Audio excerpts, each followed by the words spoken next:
¿Qué huboles?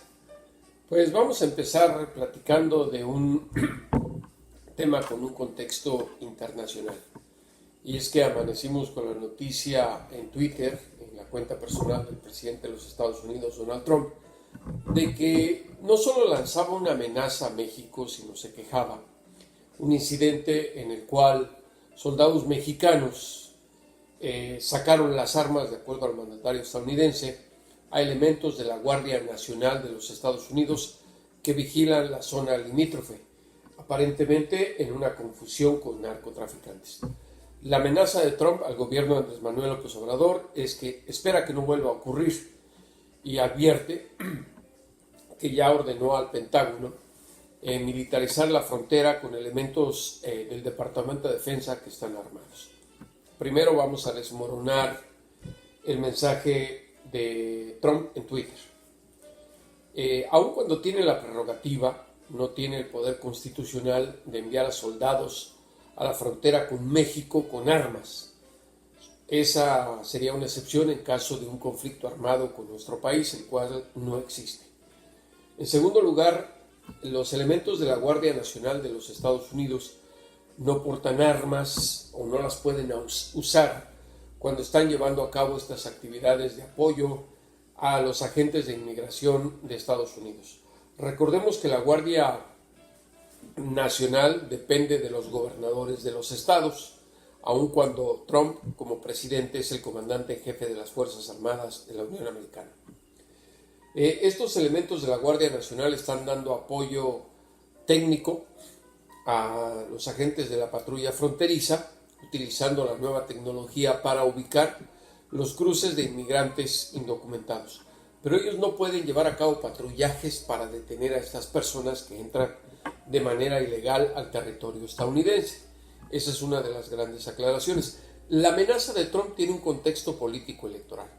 Y es que como se vienen ya los comicios de 2020, está utilizando cualquier contexto migratorio para salirse con la suya y enaltecer a sus huestes conservadoras para que presionen al Congreso y le den el dinero que no le han entregado para el muro en la frontera. Recordemos que no ha podido amurallar los más de 3,000 kilómetros que dividen a México de los Estados Unidos, ni tampoco ha podido deportar como ha querido a todos los inmigrantes indocumentados y mucho menos negarle el asilo a los centroamericanos que lo buscan. El gobierno de México reaccionó ante este incidente de carácter internacional, primero en la mañanera con López Obrador, me parece que bien, diciendo que no caería en un tema de dimes y diretes, ni entraría en provocaciones, y mucho menos dañaría la relación con Estados Unidos. La Secretaría de Relaciones Exteriores, a través de un comunicado, el 095, daba a conocer que el incidente ocurrió el 13 de abril a las 2 de la tarde, en la zona colindante entre Ciudad Juárez y El Paso, Texas, que fue un grupo de soldados mexicanos que se enfrentaron, hablando a soldados estadounidenses, y aquí va la aclaración, no fueron soldados estadounidenses, elementos de la Guardia Nacional, que iban en un vehículo del Buró de Aduanas y Protección Fronteriza sin placas, de ahí que hubo la confusión si eran elementos del crimen organizado.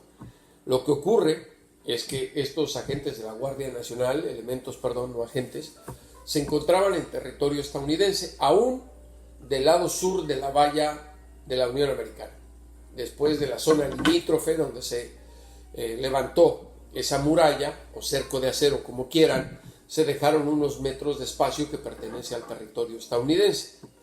Ahí se llevó a cabo este altercado.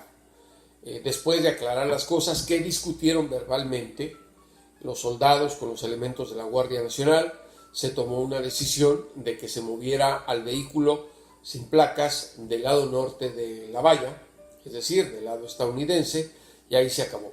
Lo investigó el Departamento de Defensa de los Estados Unidos y el Buró de Aduanas y Seguridad Fronteriza. No fueron las autoridades mexicanas. López Obrador estaba bastante desactualizado esta mañana al decir que se iba a ordenar una investigación. Me parece bien que no entre en conflictos verbales con Trump y mucho menos de Twitter. Lo que sí está ocurriendo, querramos o no, le guste a quien no le guste, es que el gobierno de México le está haciendo el trabajo sucio a Trump. en el tema de los centroamericanos.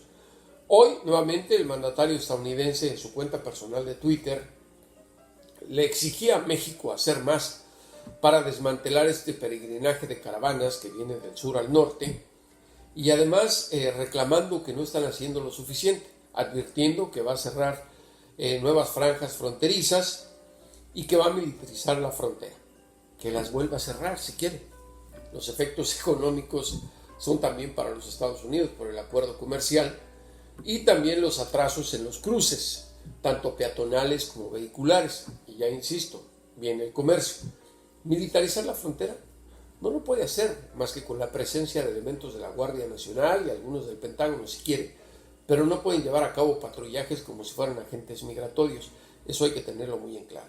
Me llamó mucho la atención que la secretaria de Gobernación, Olga Sánchez Cordero, en entrevista con mi colega Carmen Aristegui, rechazara de manera rotunda que México le hace el trabajo sucio al de Estados Unidos. Lo estamos viendo. Están deteniendo a los centroamericanos en la frontera sur. ¿Cómo se le puede llamar a eso? Digo, pueden buscar cualquier analogía para esconder una realidad, pero creo que todos estamos presentes de ello. Y no es porque estén doblando la cabeza, es simplemente por una realidad de presiones de los Estados Unidos, una frontera muy complicada. México no tiene la capacidad para recibir a todos los migrantes que quisieran llegar al territorio nacional para después brincarse a los Estados Unidos. Cuesta dinero, implica infraestructura, movimiento de personal, en fin, es bastante complicado.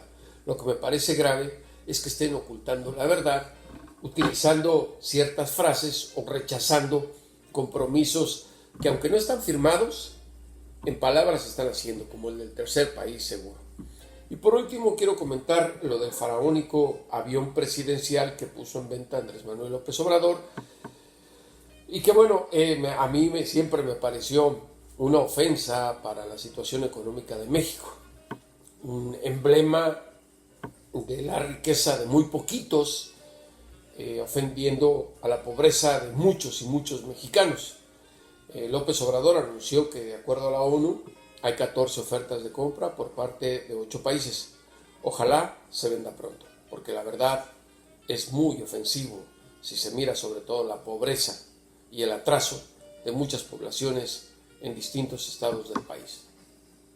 Hasta la próxima y como siempre, a los criminales y a los políticos, devuélvanos a ese México que nos arrebataron.